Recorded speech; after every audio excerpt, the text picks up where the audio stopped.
ကျွန်တော်နာမည်ကတော့ဦးမျိုးကြီးဖြစ်ပါတယ်ကျွန်တော်ကဒဂုံစီးပွားရေးလုပ်ငန်းစုရဲ့ဥက္ကဋ္ဌတစ်ယောက်ဖြစ်ပါတယ်ဒဂုံစီးပွားရေးလုပ်ငန်းစုဆိုတာကတော့ကျွန်တော်တို့သိတဲ့အတိုင်းပဲဒဂုံဆောက်လုပ်ရေးကုမ္ပဏီ TK Construction Company နဲ့ Amazing Jupiter Trading Company Mr. Yangon Manufacturing Company ဆိုပြီးတော့ကုမ္ပဏီ၄ခုကိုစုစည်းညီညာစွာနဲ့တည်ထောင်ထားတဲ့ဒဂုံစီးပွားရေးလုပ်ငန်းစုဖြစ်ပါတယ်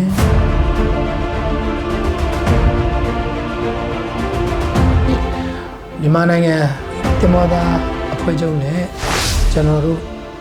ဒါဆွေးနွေးဆောင်ရွက်ပူးပေါင်းဆောင်ရွက်ရတဲ့အကြောင်းရင်းဟာ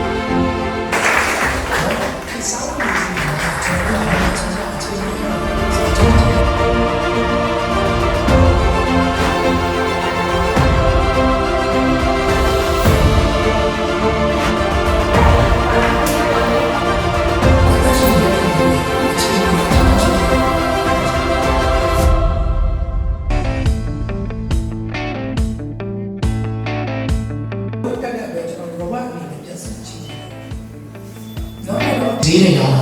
အပီလီကိုဆွဲပြီးနေစားလို့ဆိုတော့ကျွန်တော်တို့ knowledge transfer investor ကကျွန်တော်တို့ရဲ့ အနေနဲ့ပေါ့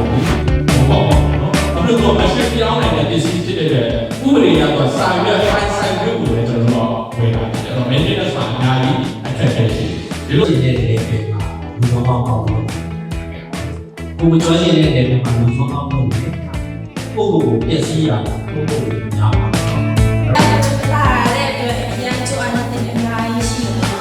ကျွန်တော်2%ဆိုတော့လူကြီးမျိုးကိုကျတော့ကျွန်တော်တို့က30ခံစားခွင့်ပေးပါတယ်ဒါဆိုလူကြီးမျိုးဟုတ်ကဲ့ကျွန်တော်လည်းဒဂုံကိုကျေးဇူးတင်ပါတယ်အဲ့တော့ဒဂုံကြီးရဲ့ project တွေကိုလည်းလူချင်းတို့အနေနဲ့ရင်းနှီးမြှုပ်နှံဖို့အတွက်လေ့လာနေပါတယ်